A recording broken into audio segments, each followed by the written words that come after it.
Hey guys, my name is Takira, and I want to talk about domestic violence.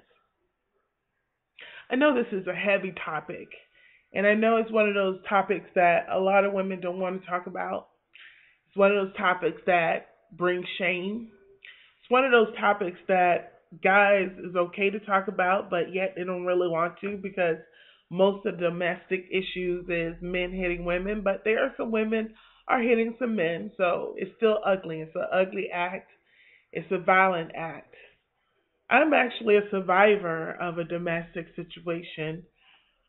Back early 2000, I went through a situation with a man, and he's someone that I knew for a long time. I knew him when I was a kid, really.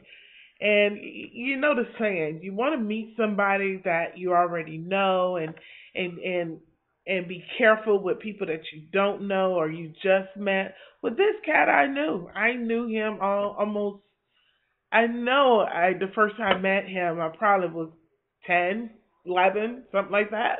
I mean, I was a kid, and I was married once. My husband passed away driving a tractor trailer, fell asleep driving. And this gentleman was well, he's not even a gentleman, this man, and I'm using that lightly, but this male species, how about that? I was crazy about him. Oh my gosh, my goodness.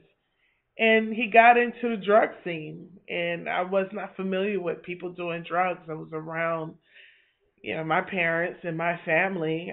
I wasn't around people doing drugs. I'm sure there was some people in my family probably did, but I was never around it. They at least respect some of us to the point where we didn't have to see it. My sister, myself, or even my cousins my age, we didn't have to be around that. So we were blessed in that aspect. But this fool, actually, I came home from voting. It was an election before one of the same election that we had when President Clinton was running for president, and he actually lost against George Bush. And I remember coming home from voting, and the house we were in was really massive. It was his mother's home, and his mother moved into this fancy place. And it was a very violent situation.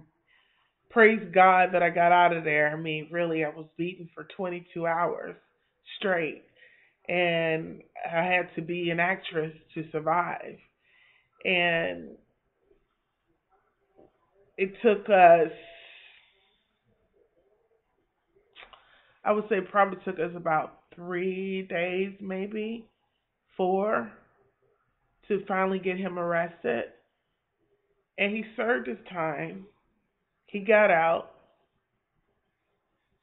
He abused someone else, and the system let him out. Then he abused someone else, and the system let him out.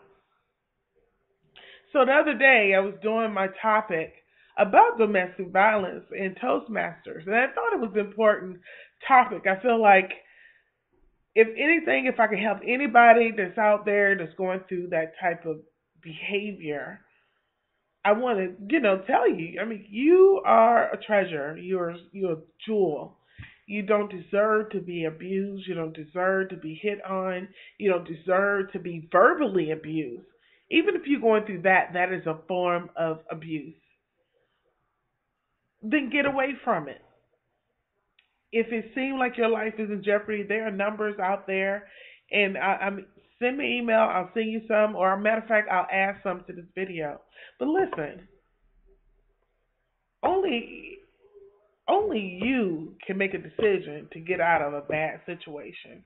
I know because I lived it. I'm not just saying it because I've been there. I've done it. So I encourage you, women, love yourself.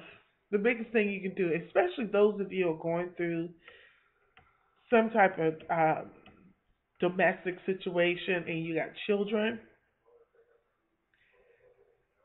you got strength more than you think.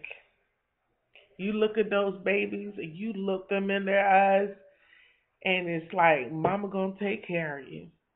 I'm going to get out of this. And you make a decision to do it. Do it for your children. Do it for yourself. I brought this up because I saw an article about a woman that was apparently was being abused quite a bit, but she didn't try to get away from the situation. I believe this woman was really trying to think it's going to get better. It's going to get better. And she went to work, and the man went into a Walmart store and killed her in Walmart. I'm not talking about just beating somebody, but this fool killed her in a Walmart. Now, if she would have just said, okay, I just need to get out of here just with my life, let me get out of here, she probably would have made it. I don't know. I don't know. I'm not judging her. I'm definitely not doing that. So please don't think that. But it could have been a different scenario if she would have just like got away from him. He was bold enough to come in a store full of people and kill her in a store. This is about 3 days ago, I think. Unbelievable. And it just got me thinking. It's like, my God, the fool that put me in jail. I mean, that I put him in jail. I went online to check his status. His rap sheet was so long that the violence that happened to me has already dropped off, and he has a whole nother list. Now, when I talked to DA in Atlanta, that DA said, what we're going to do, we're going to allow him to do a strike three, and then we'll be able to put him away for good. Well, that's a bold faced lie because this dude got a rap sheet out this world, and he's out of jail right now. God knows who else he gonna hurt. I know he vowed to kill me. So, were they gonna allow him to do it? So, I don't know. I just the whole thing is with domestic violence. It is a tough thing. It really is. But grab your strength. God is my rock. He is. Oh my God, and He continues to protect me. So girls, guys, if you're going through it, continue to pray, ask God for guidance, and get the hell out of that situation if you can. All right? Much love. Sorry I had to get deep on you, but I got love for you. Ciao.